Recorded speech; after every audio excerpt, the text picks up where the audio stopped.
Thank you very much, Madam Chair, and thank you for the invitation to be here today.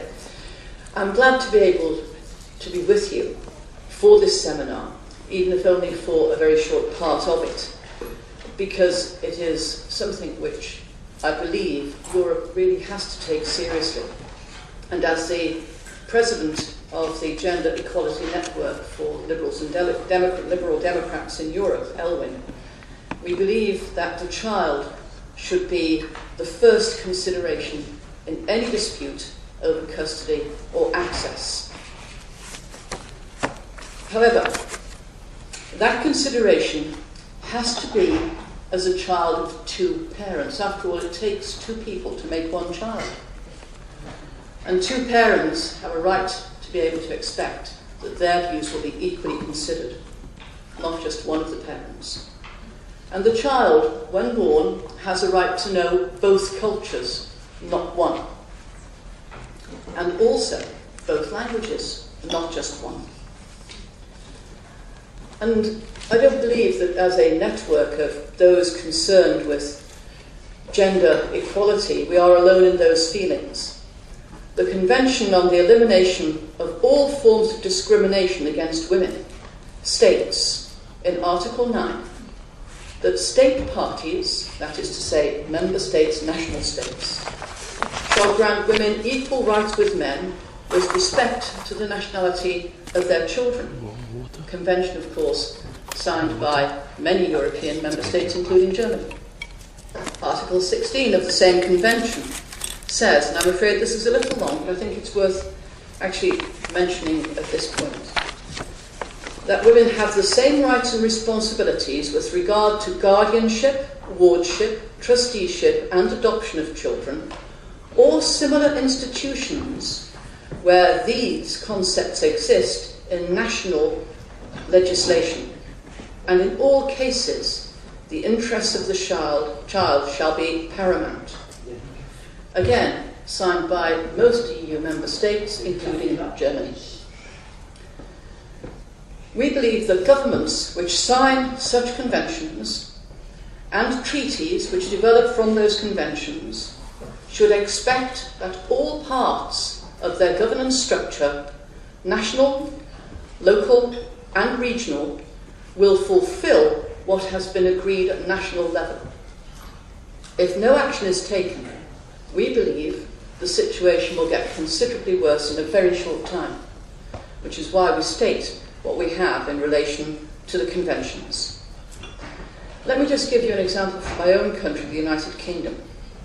Just this week, figures there show that in the last 10 years, the numbers of non-UK residents living in our country has risen by 3 million. Many of them from the European Union, some from outside. During that time, there has been a corresponding 88% increase in the numbers of children abducted by a parent and taken outside the country. From a base of 270 in 2003-04, numbers have gone up this year already to over 500. And that's just the United Kingdom. We believe that those figures will be repeated across the entire European Union. Individual stories, and I hope you'll forgive me because this is something which really struck a chord with me when it happened to me this week. And I want to say this to you because I do believe that personal stories of those who have suffered at the hands of this can perhaps say a great deal more than statistics. One of my roles in the United Kingdom, in the city where I lived, is as a magistrate. And magistrates in the UK hear all of the legal cases being brought to court before they go to higher court, and we also have a role in judicial sentencing. But this last week, a woman whose name I shall say was Mrs. Jones came into court, accused of a number of crimes. In her defence, her lawyer and the National Probation Service outlined her story and spoke on her behalf. And this was her story. Mrs. Jones married a foreign national and they had twin girls.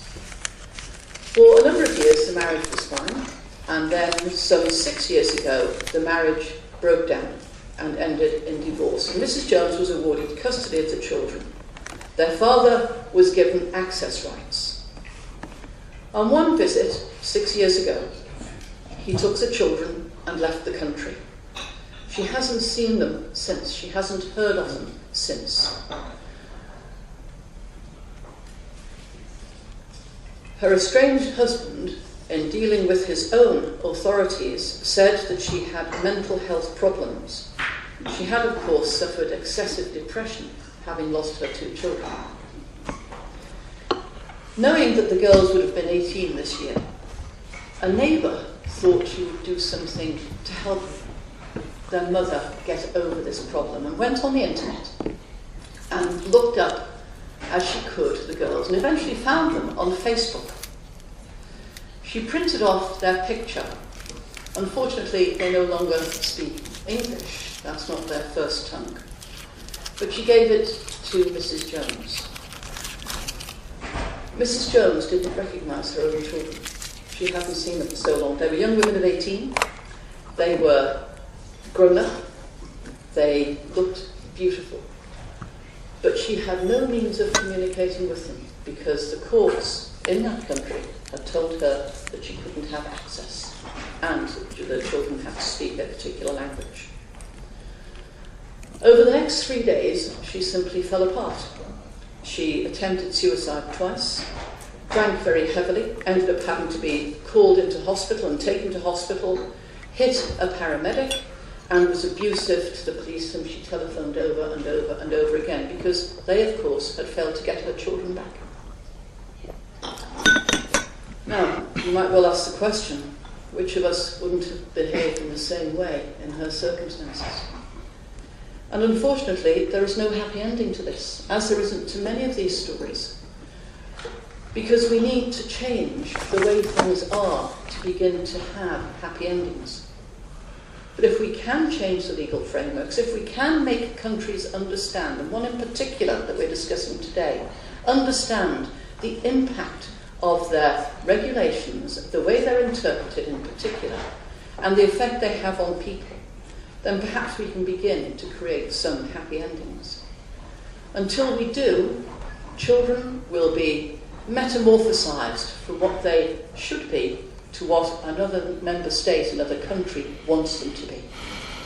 From those who speak one language, or perhaps 2 languages, eventually to speaking only one. From those who relate to 2 parents, eventually relate to only one and to that person's family and not to their grandparents or to their great-grandparents or to their aunties and uncles. A whole family system breaks down because of rules and regulations. And that's why the Gender Equality Network, Elwyn, wants to be here to support what you're doing and to say to you, whatever we can do to help redress this, whatever we can do to help change this, we will be by your side and helping you to do. Because until we begin to end this travesty of a legal situation, then we will not stop the pain and distress of those who've gone through it. We will not stop their anguish and their anxiety for the future of their children. And all you will be left with, Madam Chairman, is a situation which will grow, which will get worse, and which will cause more disaffection in relation to the European Union than it should, because people will believe they are members of the European Union, but Europe can do nothing to help. And so I applaud what you have done here today, and I think that we should all learn the lessons of what has happened, particularly the member state concerned, and begin to change the way it operates to make life better for all of us. Thank you for your attention.